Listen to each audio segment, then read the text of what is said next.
ముందుకు నడుస్తున్నాయి, సంక్షేమ పథకాలు కూడా ప్రజలకు అందుతున్నాయి. అంటే సత్యకుమార్ గారు, కీలకంగా ఆంధ్రప్రదేశ్ మీరు ఇందాక ఆల్రెడీ ప్రస్తావించారు. ఆంధ్రప్రదేశ్ అంటే ఏ అంటే అమరావతి, పి అంటే పోలవరం అన్నట్టుగా కీలక లక్ష్యాలను మీ కూటమి ప్రభుత్వం ఇప్పుడు ఏర్పాటు చేసుకుంది. ఆల్రెడీ పోలవరం కేంద్రం అందిస్తున్న సహాయం కోసం చెప్పారు. ఇక అమరావతి 2027 కల్లా కంప్లీట్ చేస్తామని ఆంధ్రప్రదేశ్ ముఖ్యమంత్రి చంద్రబాబు నాయుడు స్వయంగా ప్రకటించారు. అయితే మరికొంత కేంద్ర సాయం అవసరం ఉంటుంది అన్న చర్చ అయితే కొంత బలంగా సాగుతోంది. అమరావతి విషయంలో మీ ఇనిషియేటివ్స్ ఏంటి సార్? ఫెడరల్ సిస్టంలో పరిమితులు ఉంటాయి కేంద్ర ప్రభుత్వానికి. అయినప్పటికీ కూడా గతంలో 3 రాష్ట్రాలు విడిపోయినప్పుడు, ఉత్తరప్రదేశ్ నుంచి ఉత్తరాఖండ్, బీహార్ నుంచి జార్ఖండ్, మధ్యప్రదేశ్ నుంచి ఛత్తీస్గఢ్ విడిపోయినప్పుడు ఆ రాష్ట్రాల్లో రాజధాని నిర్మాణానికి అప్పట్లో ప్రభుత్వం 500 కోట్లు మాత్రమే ఇచ్చింది.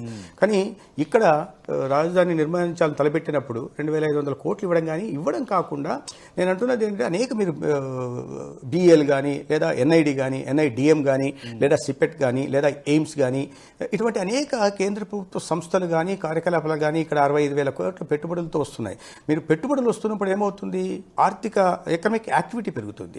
దాని లాజిస్టిక్ రోడ్లు, హైవేల నిర్మాణం, ఎక్స్ప్రెస్ హైవే నిర్మాణం కానీ లేదా అమరావతి చుట్టూ 189 కిలోమీటర్ల హైవే నిర్మాణానికి కేంద్రం సహకారం అందిస్తుందంటే ఆ పెద్ద ఎత్తున లాజిస్టిక్ రావడం వల్ల, కనెక్టివిటీ పెరగడం వల్ల పెట్టుబడులు కూడా వస్తాయి. వీటికి అన్నింటినీ మీకు ప్రత్యక్షంగా కాకపోయినా పరోక్షంగా వీటికి అన్నిటికీ ఉపయోగపడుతుంది. దానికి కేంద్ర ప్రభుత్వం స్వచ్ఛందంగా ముందుకొచ్చి సహకారం అందిస్తూ ఉంది. ఒక అద్భుతమైన రాజధాని అమరావతి నిర్మాణం కావాలని గతంలోనే అనుకున్నాం. మీకు గుర్తుందో లేదో, ఈ రైతులంతా ఈ అభివృద్ధి కార్యక్రమాలు ఒకటైతే రైతులు ఇచ్చిన భూమి ఏదైతే ఉందో వాళ్ళకి వచ్చే దీన్ని అమ్ముకుంటే తర్వాత క్యాపిటల్ గెయిన్స్ పడతాయి.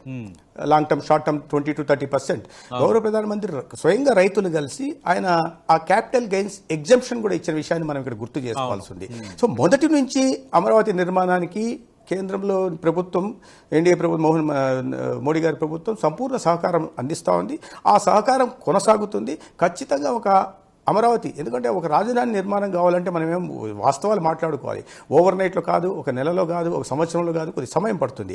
కానీ ఈ 5 సంవత్సరాల్లో ఒక రాజధాని ఏది, ఒక మంచి అసెంబ్లీ, ఒక మంచి సెక్రటేరియటు, మంచి ఇన్స్టిట్యూషన్స్ లేదా క్వాంటమ్ వాలీలు లేదా యూనివర్సిటీలు లేదా విద్యాలయాలు లేదా ఎంటర్టైన్మెంట్ యాక్టివిటీ లేదా గ్లోబల్ సిటీ లెవెల్లో ఒక విదేశీ టూరిజంను పెంచడం కోసం, మెడికల్ టూరిజంను ఇది చేయడం కోసం ఒక గ్లోబల్ సిటీ, మెడిసిటీ లైన్లో ఒక సంస్థలు, ఇటువంటి అనేక రాబోతున్నాయి.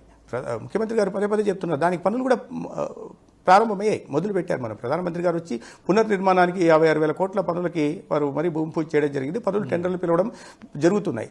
ఈ ప్రక్రియ అంతా ఇప్పటిదాకా సమయం పట్టింది. ఎందుకంటే ముందు ఈ జరిగిన విధ్వంసాన్ని జంగిల్ క్లియరెన్స్ చేసుకోవడానికి కూడా సమయం పట్టిందంటే ఏ రకంగా రాజధాని అమరావతిని చంపే ప్రయత్నం చేశారో మనం గుర్తు చేసుకోవాలి. వాటి అన్నింటినీ సరిచేస్తూ గాడిలో పెట్టే ప్రయత్నం జరుగుతుంది. అయితే ఇప్పుడు అమరావతి రైతుల్లో ఇంకా కొన్ని సంశయాలు ఉన్నాయి. అంటే చట్టబద్ధత కావాలి మాకు అని. ఎందుకంటే గతంలో ఎదురైన అనుభవాల నేపథ్యంలో గత ప్రభుత్వం 3 రాజధానులు అన్నారు, పరిపాలన వికేంద్రీకరణ అన్నారు, ఏది సరిగ్గా ముందుకు వెళ్ళలేని పరిస్థితి ఏర్పడింది.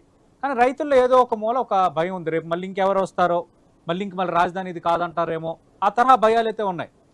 ఈ చట్టబద్ధతకు సంబంధించి కేంద్రంతో మాట్లాడతామని ఆల్రెడీ ముఖ్యమంత్రి ప్రకటించారు. మీరు తీసుకోబోతున్న ఇనిషియేటివ్స్ ఏంటి సార్? కేంద్రం నుంచి ఎలాంటి సానుకూల నిర్ణయం వెలువడొచ్చు?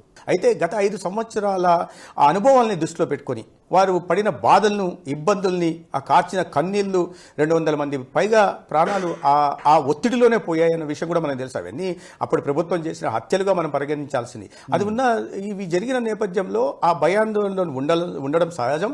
అయితే ఇవాళ గతంలో పరిస్థితులు వేరు. ఇవాళ మళ్ళీ ప్రభుత్వంలోకి జగన్మోహన్ రెడ్డి గారు వస్తానని ఆయన అనుకోవడం అది కల్లా జరిగే పని కాదు.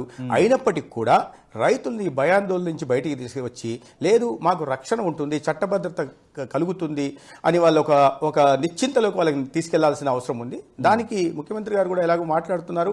మా పార్టీ వైపు నుంచి కూడా ఖచ్చితంగా మేము రైతులకు సంఘీభావంగా ఒక చట్టభద్రత కల్పించడానికి కేంద్ర ప్రభుత్వం దృష్టికి ఖచ్చితంగా తీసుకెళ్తాం.